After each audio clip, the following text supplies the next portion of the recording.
बहुत ध्यान से सुनिएगा। नारद जी महाराज ने जाकर के वेद व्यास जी से कहा, व्यास जी आपने जितने भी ग्रंथ लिखे हैं, जितना कुछ भी आपने अब तक लिखे, जितना रचना आपने की है, सब जगह आपने 4 बातों को प्रधान बताया, धर्म, अर्थ, काम और मोक्ष। लेकिन उनके लिए आपने क्या लिखा जिनको धर्म से मतलब नहीं, जिनको अर्थ से मतलब नहीं, जिनकी कोई कामना नहीं, और कहां तक कहें जो मोक्ष भी नहीं चाहते, ऐसे लोगों के लिए आपने क्या लिखा? एक बात आपसे कहें बंधुओं, हमारे वृंदावन की रीति थोड़ी सी विलग है। हमारे वृंदावन में मोक्ष की कामना नहीं करते। हमारे वृंदावन की जो भक्ति पद्धति है वो संसार में सबसे अलग है। वृंदावन की भक्ति पद्धति कहती है, हरि जी मने चाकर राखो जी, हरि जी मने चाकर राखो जी, हरि जी मने चाकर राखो जी, चाकर रहसू बाग लगासू, चाकर रहसू बाग लगासू, नित उठ दर्शन पासू, नित उठ दर्शन पासू, वृंदावन की कुंज गलिन में, वृंदावन की कुंज गलिन में, हरि की लीला गासू, हरि जी मोहे चाकर राखो जी, हरि जी मोहे चाकर राखो जी। मीराबाई कहती हमें मुक्ति नहीं चाहिए, तो बोले क्या चाहिए? बोले वृंदावन में झाड़ू लगावे की सेवा मिल जाए, जीवन पर्यंत यहां झाड़ू लगाते रहेंगे, लेकिन यहां से कहीं नहीं जाएंगे। हमारे वृंदावन में मुक्ति की कामना नहीं है। श्री राधा रानी के पग पग पे प्रयाग, जहां केशव की केली कुंज कोटि कोटि काशी है, यमुना में जगन्नाथ, रेणुका में रामेश्वर, तरु तरु पे पड़े रहत अयोध्या निवासी हैं, गोपिन के द्वार द्वार हरिद्वार बसत जहां, बद्री केदारनाथ फिरत दास दासी हैं, स्वर्ग अपवर्ग वृथा लेकर करेंगे हम क्या, जान लो हमें हम वृंदावन वासी हैं। हमें नहीं चाहिए कछु। वृंदावन की रीति अलग है। कहा करूं वैकुंठ ही जाए, हम वैकुंठ जाके करेंगे क्या? वृंदावन में जो सुख मिल रहा है, वृंदावन में जो आनंद मिल रहा है, वो वैकुंठ में मिलेगा क्या? हाँ, उससे ज्यादा मिल जाएगा, लेकिन हमको ज्यादा चाहिए ही नहीं। हमको तो उतना ही चाहिए जितना वृंदावन में मिल रहा है। हमें तो वृंदावन चाहिए। नारद जी महाराज कह रहे हैं, बोले भगवान, धर्म, अर्थ, काम और मोक्ष, ये चार चतुर्विध पुरुषार्थ संसारी लोग पालन करते हैं। जो ठाकुर जी के हो चुके हैं, जो वैष्णव हो चुके हैं, जो भक्ति पथ के अनुगामी बन चुके हैं, उन लोगों के लिए आपने क्या लिखा? कुछ भी नहीं। जो प्रेम के पथिक हैं, उन प्रेम के पथिकों के लिए आपने क्या लिखा? कुछ भी नहीं। इसलिए मेरी आपसे प्रार्थना है, थोड़ा ध्यान लगाइए, चिंतन करिए, और चिंतन करके अब ऐसा कोई ग्रंथ लिखो जिसके श्रवण के पश्चात, जिसके वाचन के पश्चात, जिसके कथन के पश्चात कृष्ण के प्रति श्रद्धा नहीं, कृष्ण के प्रति प्रेम हो। भगवान के प्रति श्रद्धा नहीं, भगवान के प्रति आस्था नहीं, भगवान के प्रति प्रेम हो। माफ कीजिएगा बंधु, श्रद्धा और आस्था ये सांसारी लोगों की होती है, जो कामना पूर्ति के लिए ठाकुर जी के पास जाते हैं, जो धर्म निवृत्ति के, धर्म के कार्य पूर्ति के लिए ठाकुर जी के पास जाते हैं। पर हम तो वृंदावन वासी हैं, हम ठाकुर जी के पास कछु मांगवे देवे नहीं जामे, हम तो प्रेम के लिए ठाकुर जी के पास जाते हैं।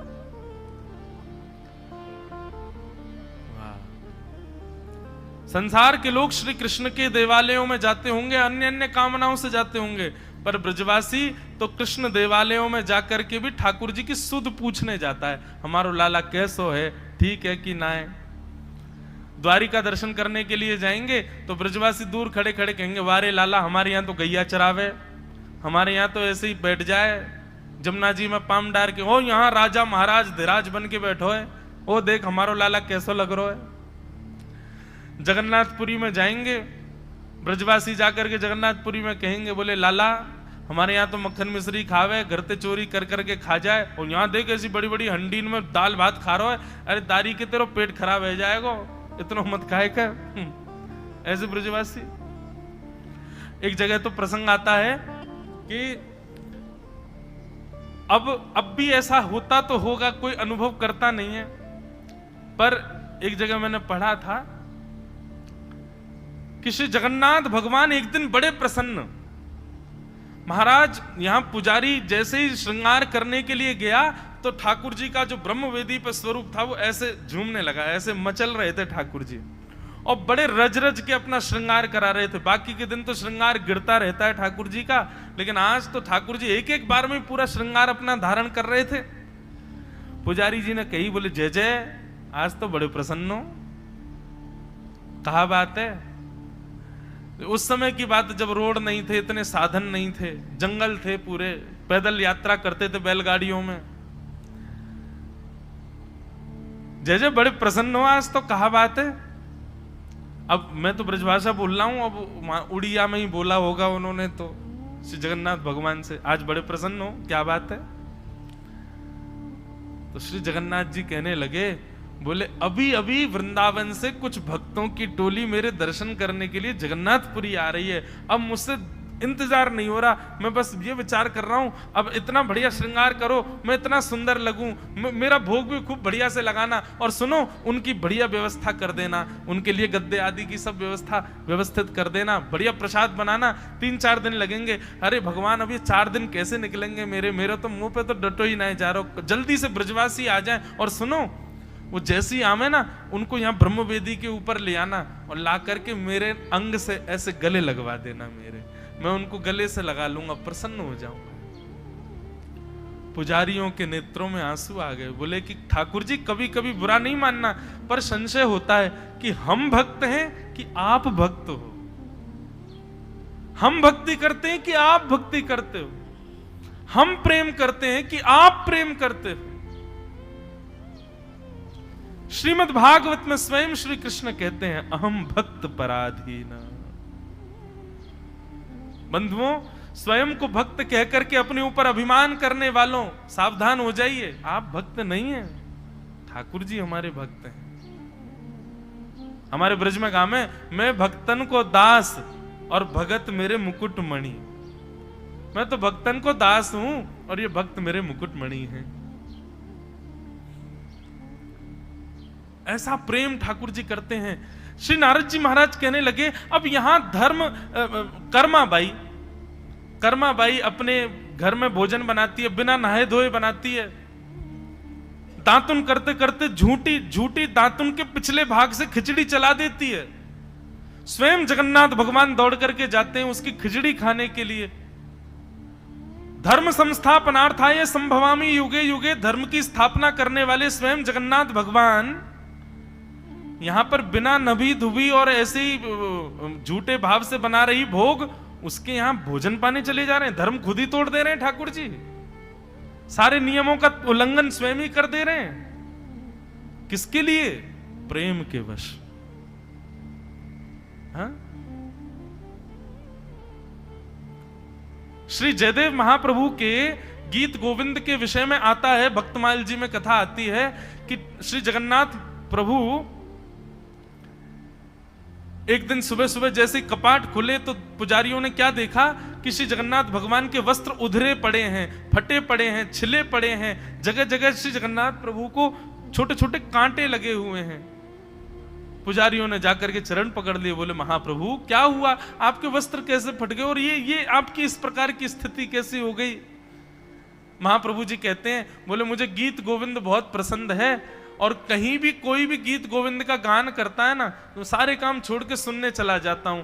ये जगन्नाथपुरी के पास के गांव में एक माली की बेटी है, वो बैंगन के खेत में घुस कर के गीत गोविंद गा रही थी। अब वो गीत गोविंद जब गा रही थी, मुझसे रुका ही नहीं गया, मैं दौड़ करके गया। तो वहां खेत में इतने सारे कांटे थे, उनसे मेरे वस्त्र फट गए, उनसे मेरे हाथ पांव छिल गए। मैं तो उसको सुनने के लिए गया था।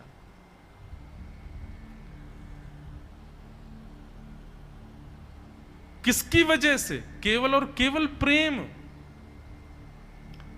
नारद जी महाराज कहते हैं, व्यास जी आप धर्म अर्थ काम मोक्ष को इतने सारे ग्रंथ और इतने सारे विषयों में प्रधान बता चुके हैं, लेकिन आपके चित्त को जो शांति नहीं है, वो उसका कारण यह है कि आपने प्रेम को प्रधान नहीं बताया है अभी तक।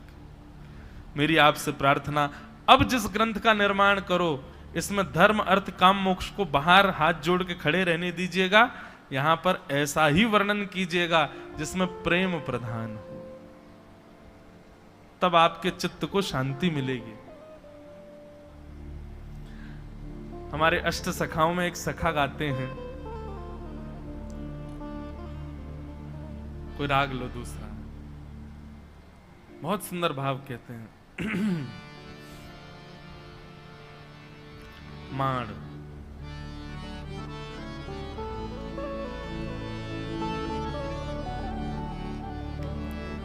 श्री कृष्णदास जी का पद है, ठाकुर जी कैसे मिलते हैं?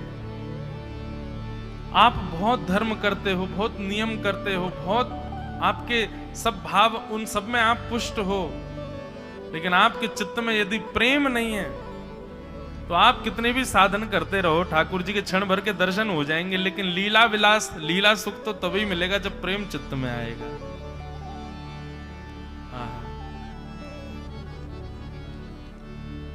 प्रीत ही सो पई है, प्रीतम प्रीत ही सो पई है, प्रीतम प्रीत ही सो पई है, प्रीतम प्रीत ही सो पई है, प्रीतम यद्यपि रूप गुण शील सुधर था, यद्यपि रूप गुण शील सुधरता, यद्यपि रूप गुण शील सुधरता, यद्यपि रूप गुण शील सुधरता, इन बातन नारी झई है, प्रीतम इन बातन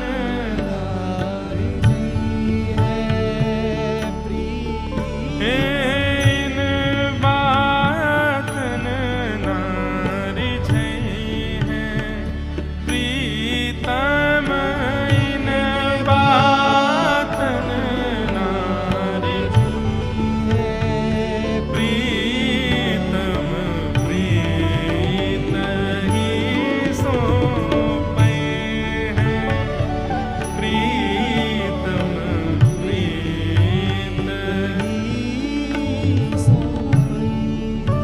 हे प्रीतम प्रीत ही सो पई है, प्रीतम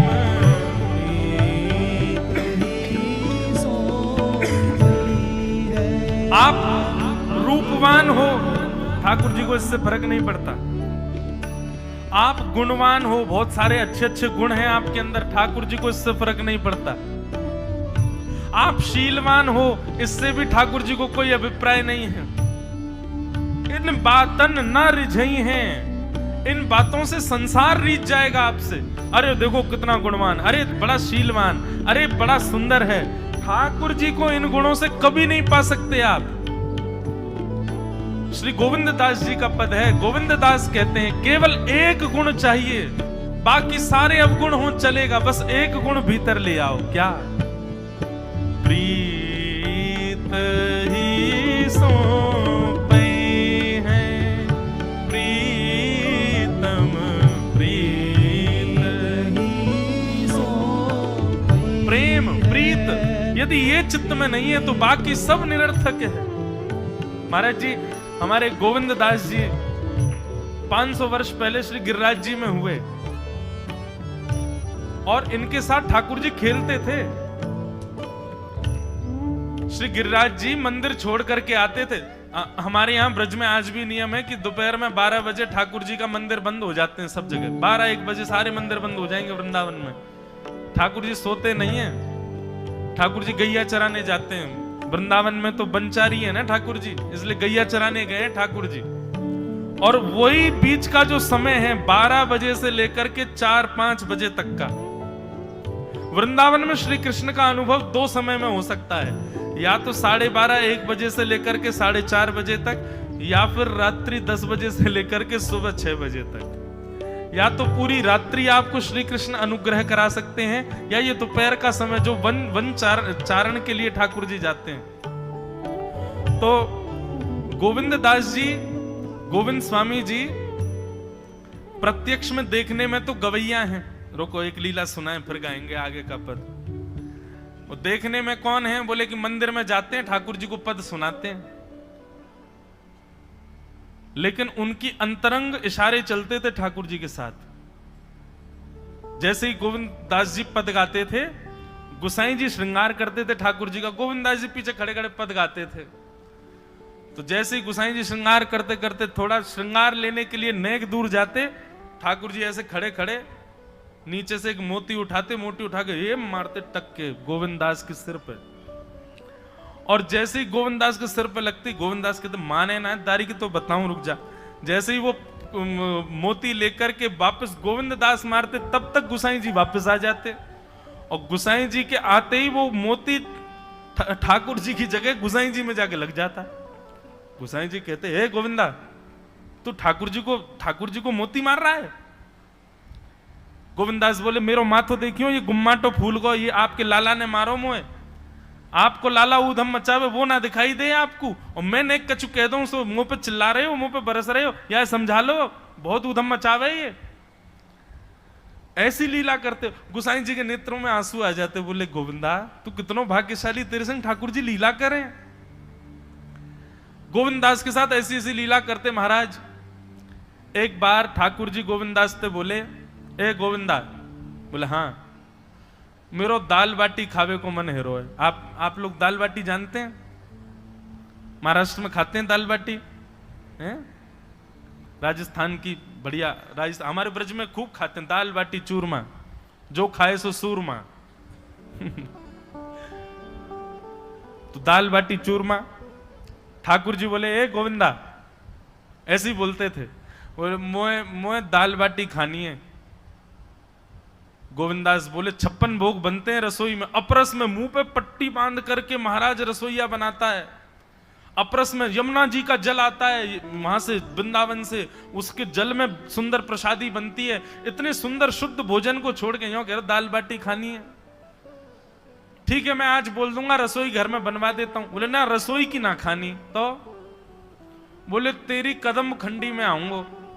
गोविंदास जी जहां बैठ करके भजन चिंतन करते थे, मंदिर से थोड़ा दूर था, सुंदर वन था गिरिराज जी में। बोले मां आऊंगो और वहीं पे तू कंडा, वही गोबरी कंडा में बना, और कंडा में बना के तैयार कर, मैं आऊंगा वहीं खाऊंगा।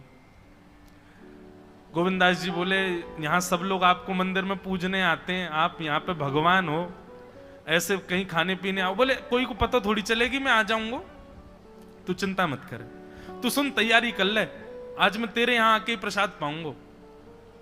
गोविंदास जी चुपचाप मंदिर से भाग गए, किसी को बताया नहीं। किसी को पता थोड़ी कि ठाकुर जी ऐसे बाहर भी चले जाते हैं, सबको लगी अंदर ही रहते हैं ये।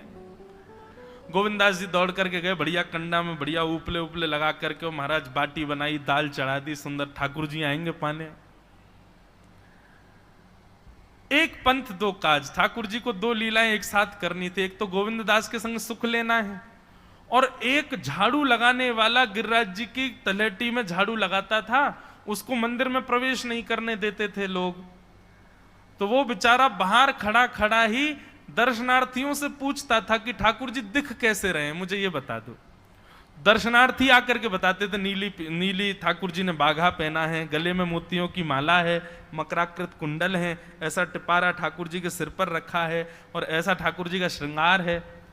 तो वो बाहर खड़ा खड़ा नेत्र बंद करके सुन सुन करके ही अपने चित्त में एक झांकी बना लेता था, और मन में सोचता था ऐसे दिख रहे होंगे ठाकुर जी।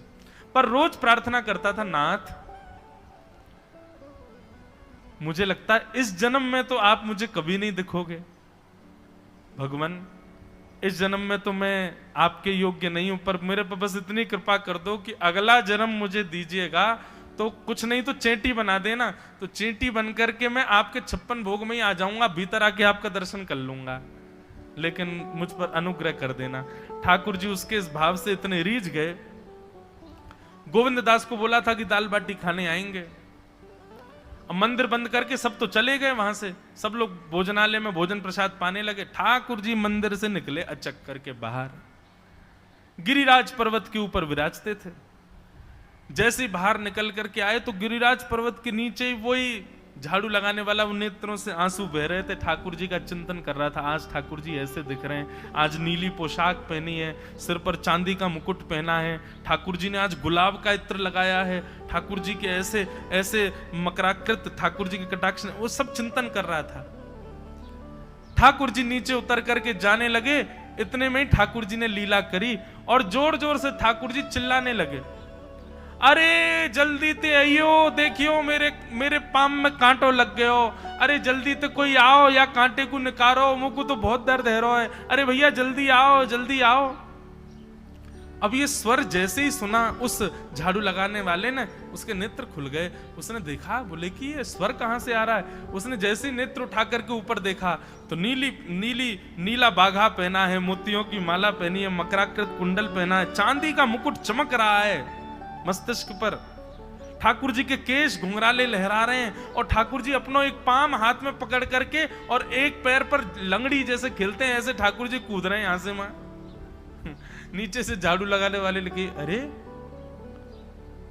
ऐसा पुरुष तो मैंने जीवन में कभी नहीं देखा, ये कैसा पुरुष है। नीचे से ही ठाकुर जी को देखने लगा। अब स्वरूप उसको पता था, तो उसने कही ये जरूर ठाकुर जी होंगे, वहीं से प्रणाम करें। ठाकुर जी बोले प्रणाम कर रहा, दारी के जल्दी ऊपर आ, कांटो लगो मेरे पाम में, या को निकार। बोलने लगा, बोले मैं ऊपर नहीं आ सकता, गुसाई जी मारेंगे, सब लोग डांटेंगे मुझे। अरे नहीं गुसाई जी ऐसा कुछ ना के, ये सब तो बाहर के लोगों ने नियम बना दिए, मैं तो सबसे मिलूं, तू आजा जल्दी ऊपर। जैसे ही ऊपर गया, ज्यों-ज्यों ठाकुर जी के समीप जाए त्यों-त्यों उसके नेत्र सजल होते जाएं। ठाकुर जी के बिल्कुल समीप पहुंच गया। भगवान बोले, देख काई को रहो भैया, जल्दी कर, मेरे पाम में कांटो लगो या को निकार।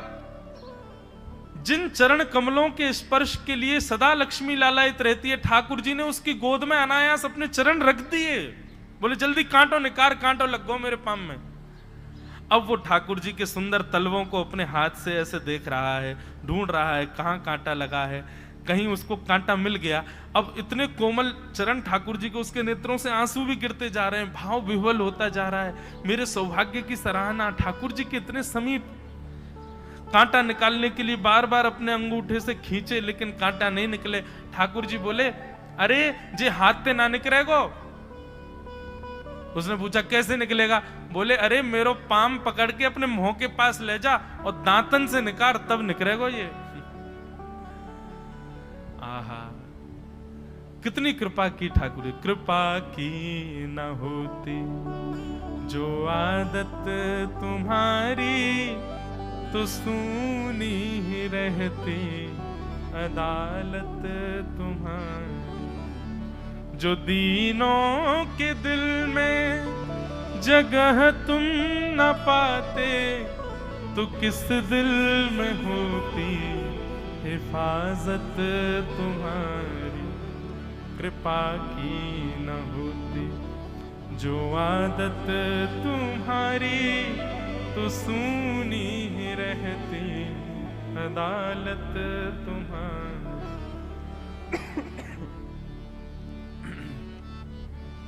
कितनी कृपा।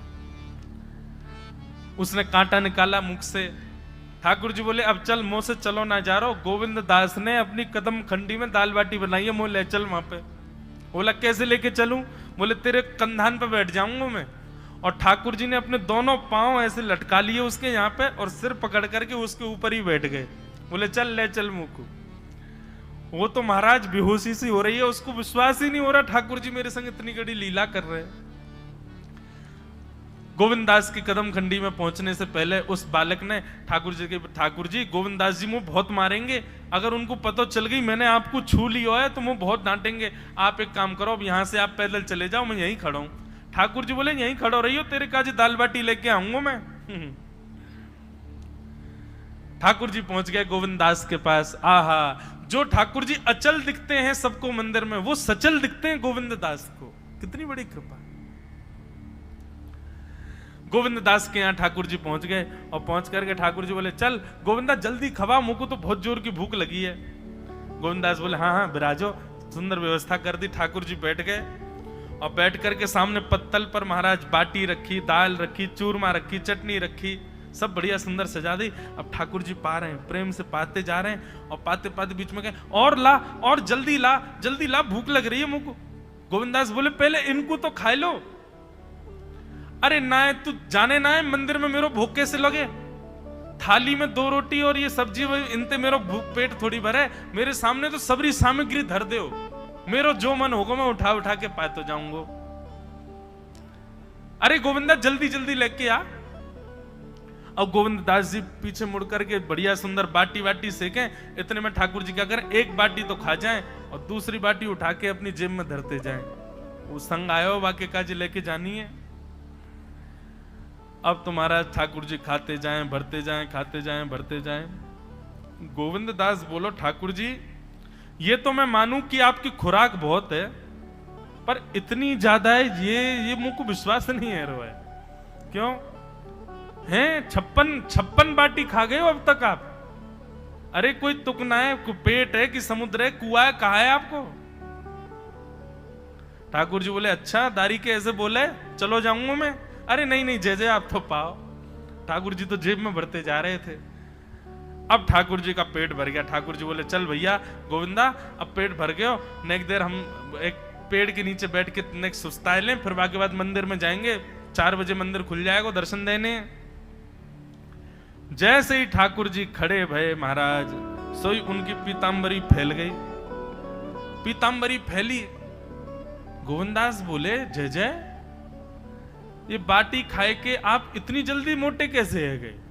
ये पेट आपको है तो सही, लेकिन ये इतना चौड़ो कैसे है गो? और पेट कोई खावे तो वो आगे की तरफ निकले, ये कोने में कैसे निकल रहा है? ये दोनों तरफ पेट बाहर कैसे आ रहा है आपको? ठाकुर जी ने ना कछु ना कछु, नहीं नहीं नहीं दिखाओ। अब तो महाराज गोविंद दास ने पकड़ के जैसे ही पकड़े तो अंदर से बाटी निकल आई। जे बाटी कौन के काजे भर के ले जा रहे हो? सही सही बताइयो लाला, कौन के काजे? कोई और सखा बना लियो तुमने मेरे अलावा? गोविंद दास जी बाहर गए। बाहर जाकर के देखा तो एक वृक्ष के पीछे वो झाड़ू लगाने वाला बैठा था। अच्छा तो अब जे आपको सखा बन गए, जे आपको मित्र है गयो, या के काजे बाटी भर के ला रहे हो? ठाकुर जी कहे अच्छा अरे भैया ठीक है, अब तू सबंत कह मत दियो कि मैं या के संग आयो, या के संग खेलूं। अरे बेचारो बड़ो प्रेम करे मोते, ये भूखो बेचारो, मैंने सोची या के काजू बाटी ले चलूं। गोविंद दास जी के चित्त में एक क्षण के लिए तो ये भाव आ रहा है कि ठाकुर जी कितने प्रेमी हैं, लेकिन बाहर से कैसा दिखा रहे हैं? बोले स्वयं ने इतने सारे ग्रंथ निर्माण करा दिए, 4 वेद लिखवा दिए, उन पुराणों में शुद्धि, पवित्रता, अपरसता सबके इतने नियम बना दिए, और खुद क्या कर रहे हो? हैं? कोई के सिर पर बैठ के घूम रहे हो, कहीं जा रहे हो, कछु भी खा रहे हो? ठाकुर जी बोले अब ये सब नियम तो मानवन के लिए है ना, हम तो जय जय हैं, हम थोड़ी करेंगे इन नियमन को। बोले चुपचाप चलो और आचमन करो, शुद्धि करो, तब जाइयो मंदिर में।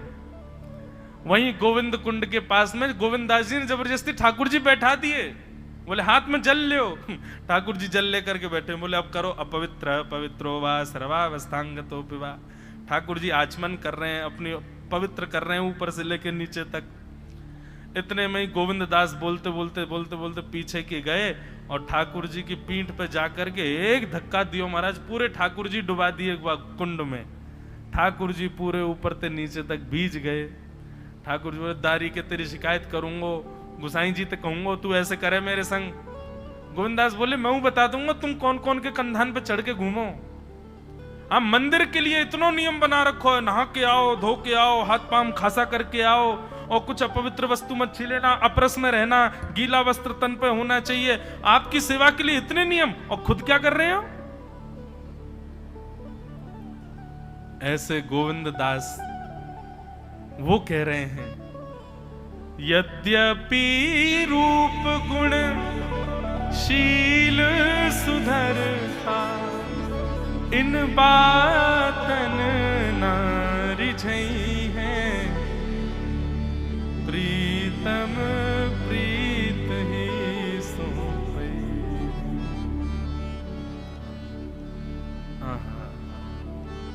प्रीत ही सोई है, प्रीतम प्रीत ही सोई है,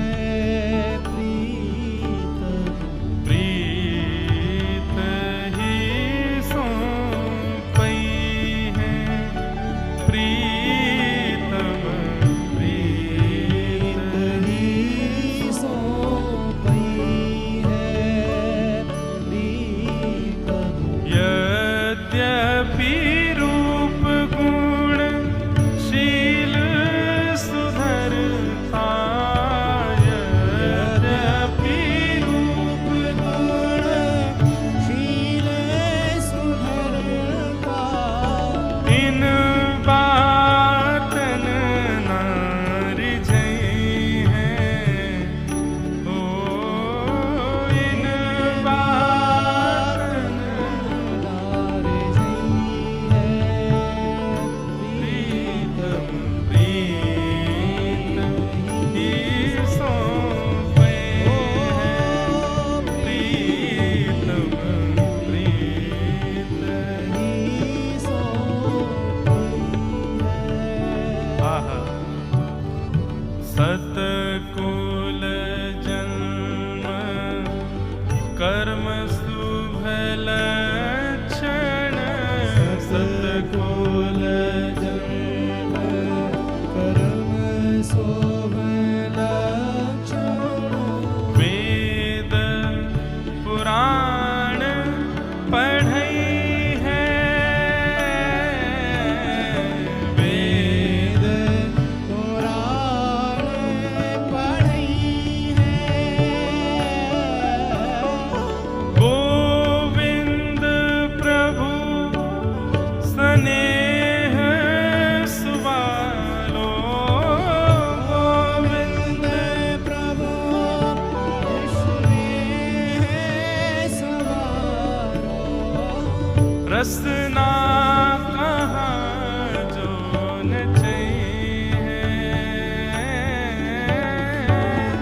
रसना कहाँ जो चाहिए, प्रीत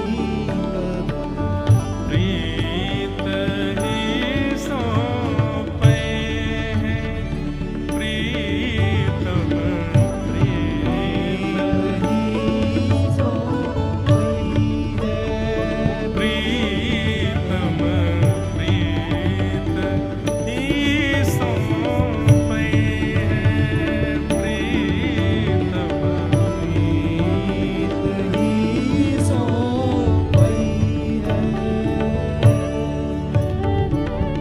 सतकुल जन्म कर्म शुभ लक्षण, इन बातन ना रिझई है। एक बात लिख लीजिए बंधुओं, जिन जिन भावों से, जिन जिन प्रकारों से संसार आपसे रीझता है, या आप भी संसार में किसी से रीझते हो, वे समस्त प्रकार ठाकुर जी को प्रसन्न करने के लिए नहीं हो सकते। आकर्षण संसार में जिसके भी प्रति जिस भाव से हो रहा है वह भाव ठाकुर जी की प्रसन्नता के लिए कभी नहीं हो सकता। ठाकुर जी को तो प्रेम युक्त चाहिए, कुछ भी हो। जैसे सब्जी हो, सामग्री हो, रोटी हो, सब में घी होना चाहिए, तभी भोजन स्वादिष्ट होता है।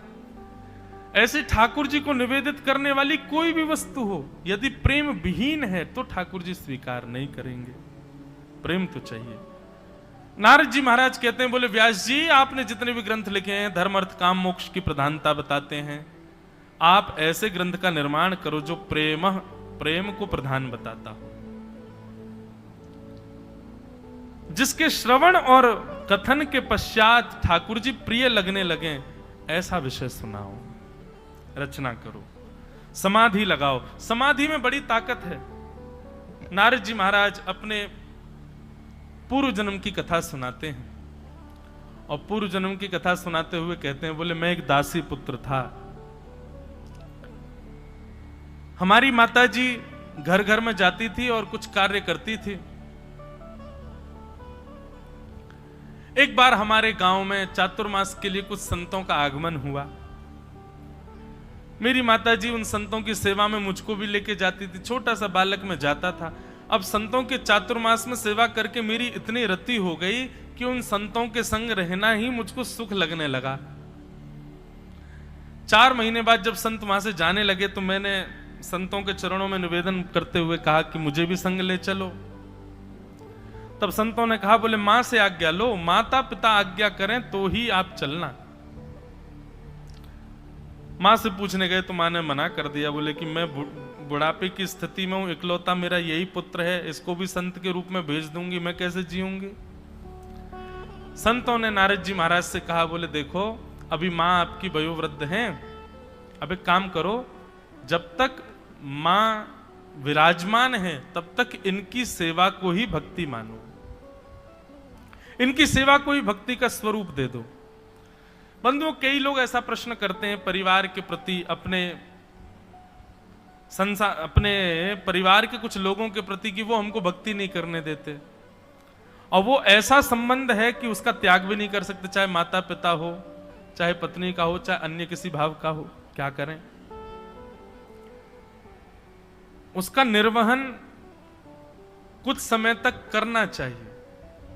प्रयास करो कि आपके भाव को वो स्वीकार कर लें, लेकिन किसी समय पर यदि स्थिति ये पहुंच जाए कि अब स्वीकार हो ही नहीं रहा है, अब वो किसी भी रूप में आपको भगवत भाव से विमुख ही कर रहे हैं, तब गोस्वामी जी की ये पंक्ति जो उन्होंने मीराबाई को लिख करके दी है, जाके ही अन राम वै देहि तजिए ताहि कोटि वैर सम यद्यपि परम स्नेह। कितना भी स्नेही क्यों ना हो, जिसके हृदय में राम और श्री जानकी जी नहीं है, श्री कृष्ण और श्री हमारी किशोरी जी का वास नहीं है, जिसके चित्त में उनके प्रति प्रेम नहीं है, तजिए ताहि कोटि वैर सम, उसको अपने बैरी के समान त्याग कर दो। यद्यपि परम स्नेही, चाहे परम स्नेही क्यों ना हो, लेकिन इससे पहले प्रयास करो कि आपका भाव स्वीकार हो जाए। ना हो अनेक प्रयास करने के बाद तब ये विधि अपनानी है।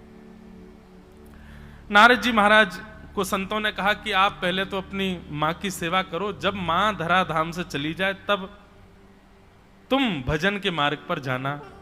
संतों ने नारद जी महाराज को एक श्लोक बता दिया, नमो भगवते तुभ्यं वासुदेवाय धीमहि प्रद्युम्नाय अनिरुद्धाय नमः शंकर्षणाय च ओम नमो भगवते वासुदेवाय। ये 12 अक्षर मंत्र है।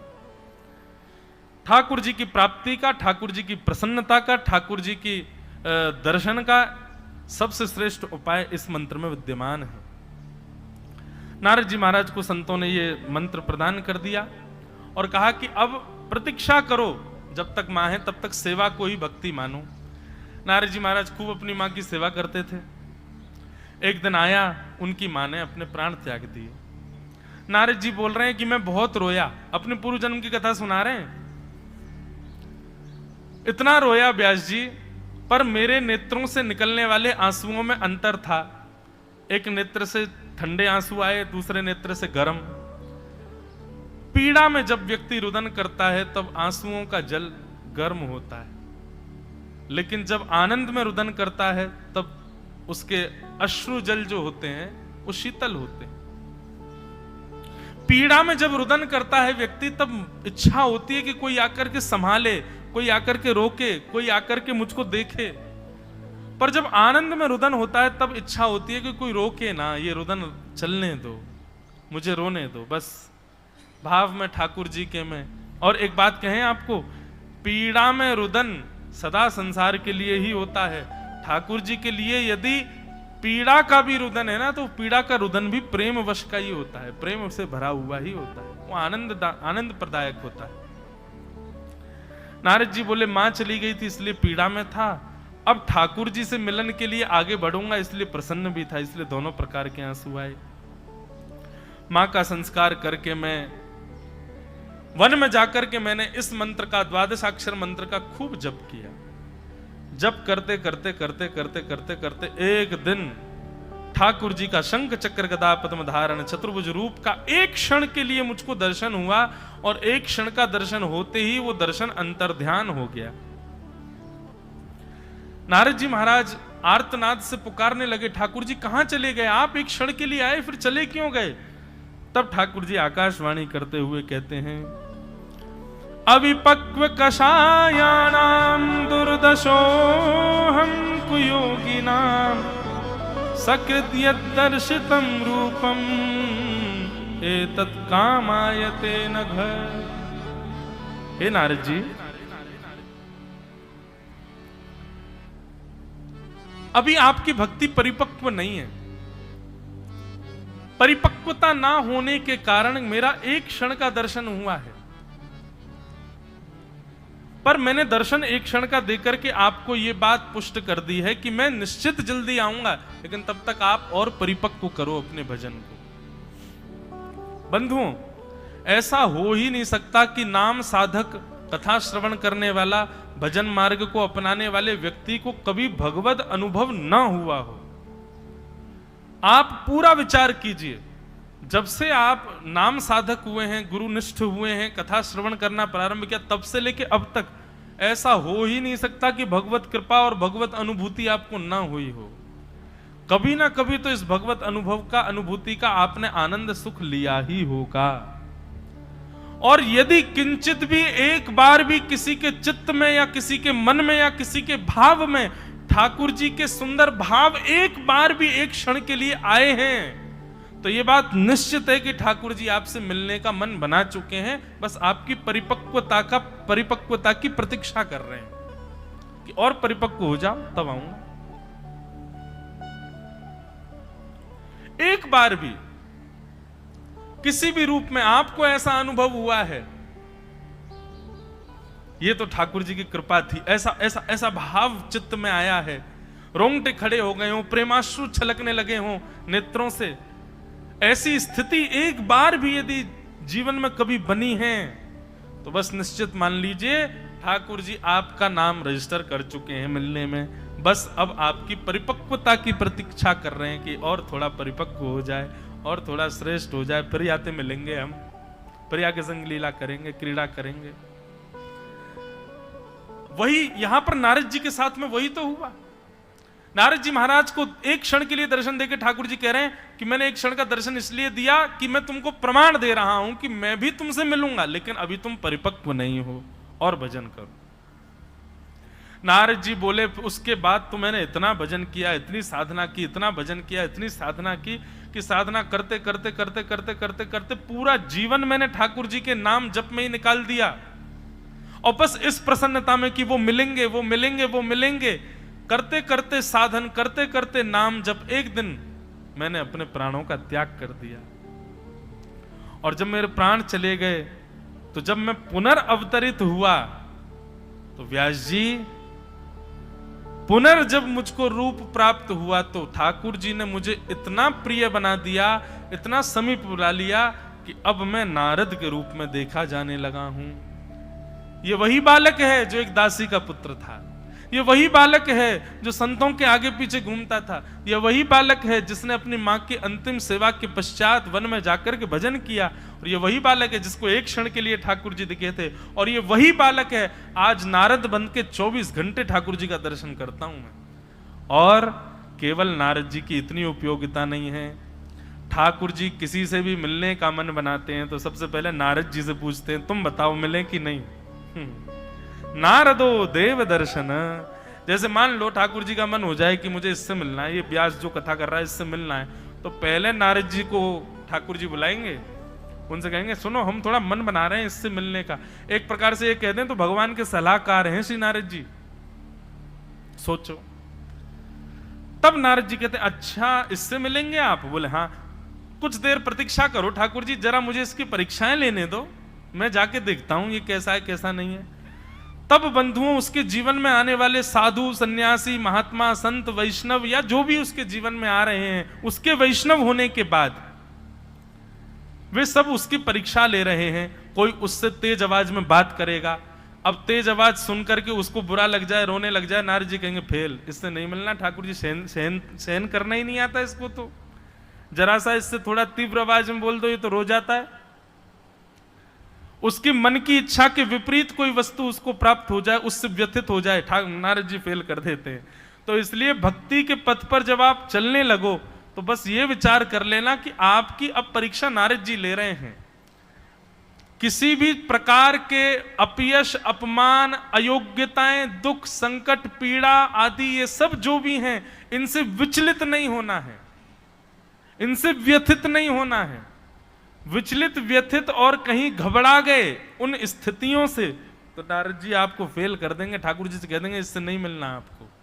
लेकिन यदि सबको पार कर लिया तो मीराबाई की तरह आपको भी मिले। मीराबाई कितने, अरे मीराबाई के सब सारे भक्तों को देख लो, सबके जीवन में कितने कष्ट, कितनी आपत्ति विपत्ति, कितने संकट, सबको पार कर गए, तभी ठाकुर जी मिले, तभी ठाकुर जी जीवन में आए, तभी ठाकुर जी ने अनुग्रह किया। आहा। इसलिए भैया, और मैं इस बात को दावे से कह सकता हूं कि यहां अभी दत्त धाम में बैठे हुए पीछे वाले श्रोता से लेके व्यास मंच पर बैठे हमारे चारों वेदों के पाठ कर रहे समस्त आचार्यगण, गुरुजन, यहां इस परिसर में बैठे हर एक व्यक्ति को आज तक की आयु में ठाकुर जी का एक नहीं अनेक बार अनुभव हुआ है, उनकी कृपा का, उनकी अनुभूति हुई है। किसी न किसी रूप में आपने वो अनुभव किया है कि ये परम सत्ता के द्वारा ही की गई थी योजना, ये हमारे बस की नहीं थी।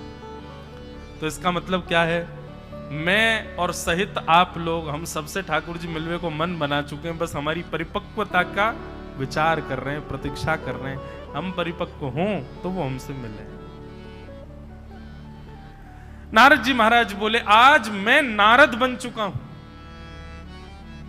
मुझे आज समझ आया कि ठाकुर जी ने मुझसे इतना भजन क्यों करवाया। व्यास जी बोले क्यों करवाया?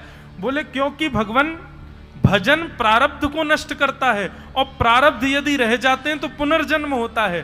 ठाकुर जी ने एक क्षण दर्शन करके मुझसे कहा कि अभी तुम परिपक्व नहीं हुए हो और भजन करो, तो मैंने इतना भजन किया, इतना भजन किया, मेरे 2-4 जन्म और होने थे, पर मैंने एक ही जन्म में इतना भजन कर लिया कि चार जन्मों में जो प्रारब्ध से मुझको जन्म लेने थे, वो एक ही जन्म में भजन से मैंने उन प्रारब्धों को नष्ट कर दिया।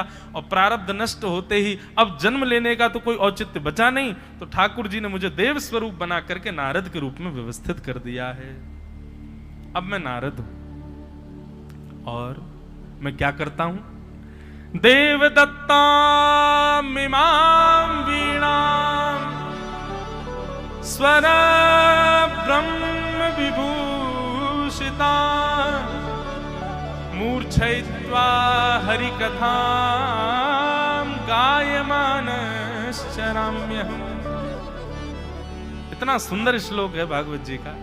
देव दत्ताम इमाम वीणाम स्वर ब्रह्म विभूषिताम मूर्छयित्वा हरिकथां गायमानश्चराम्यहम्।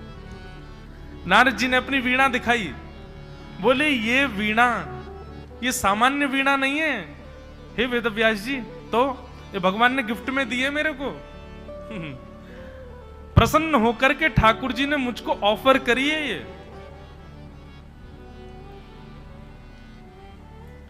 वेद व्यास जी बोले जरा हमको भी तो दिखाओ, ने हाथ स्पर्श तो करा, तो ठाकुर जी ने दी अपने हाथ से। बोले हाँ। बोले अरे ऐसा क्या किया आपने कि ठाकुर जी इतने प्रसन्न हो गए कि आपको वीणा प्रदान कर दी? नारद जी बोले कथा है, सुनाऊं? बोले सुनाओ। बोले एक बार वैकुंठ में बहुत सुंदर संगीत का कार्यक्रम हुआ। हमको भी बड़े दिन बाद ये कथा याद आई है। एक बार संगीत का बहुत सुंदर कार्यक्रम हुआ वैकुंठ में।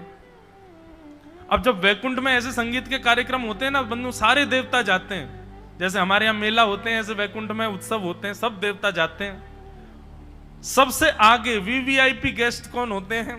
ऑब्वियसली चतुर्भुज नारायण भगवान। विशेष शैया पे पौड़े पौड़े सुनते हैं। अच्छा, संगीत के कार्यक्रम में गायक कौन होता है? सरस्वती जी प्रथम गायिका। उसके बाद हा हा हु गंधर्व, ये दो गंधर्व हैं, ये गाते हैं। उसके बाद अपनी शिव वीणा लेकर के महादेव आते हैं, वो महादेव भी गाते हैं। सबका गायन होता है। जो भी गाने में और सुंदर कलाकृति में निपुण है उससे। अच्छा एक बात कहूं बंधु, अगर किसी के पास में किंचित भी गाने का स्वर है, कंठ है, किसी के पास में स्वर है, चाहे वो कीर्तन गाने के लिए हो, चाहे वो वैदिक मंत्र गाने के लिए हो, चाहे वो पुराणों के श्लोक गाने के लिए हो, वेदों की ऋचाएं गाने के लिए हो, यदि आपके पास में कंठ है तो निश्चित है यह भी एक प्रमाण है कि ठाकुर जी आपसे मिलना चाहते हैं, इसीलिए आपको कंठ युक्त करके भेजा है। और यह बात हम नहीं कह रहे हैं, ये बात भी हमारे वृंदावन के अष्ट सखाओं में से श्री कुंभनदास जी की ये वाणी है कि यदि कोई कंठ युक्त है, किसी के पास में गला है, गले का मतलब होना है कि बहुत सुंदर गायक होना नहीं, सामान्य है, इतना है कि हाँ कीर्तन ताल में गा लेते हैं, स्वर में गा लेते हैं, इतना कंठ भी यदि तुम्हारे पास है तो कंठ युक्त करके ठाकुर जी उसी को भेजते हैं जिससे ठाकुर जी स्वयं मिलना चाहते हैं। भैया यदि किसी पर यदि स्वर है तो अपनी पीठ थपथपा लो कि हम तो ऑलरेडी रजिस्टर्ड हैं, वीजा हमको पहले से मिला हुआ है, हमको इंटरव्यू की आवश्यकता नहीं है। बस उस कंठ का प्रयोग लोक रंजन के लिए मत करिए, उस कंठ का प्रयोग जन रंजन के लिए बिल्कुल मत करिए। फिर तो वो येन केन प्रकारेण उस कंठ से सारी सेवा ठाकुर जी की ही होनी।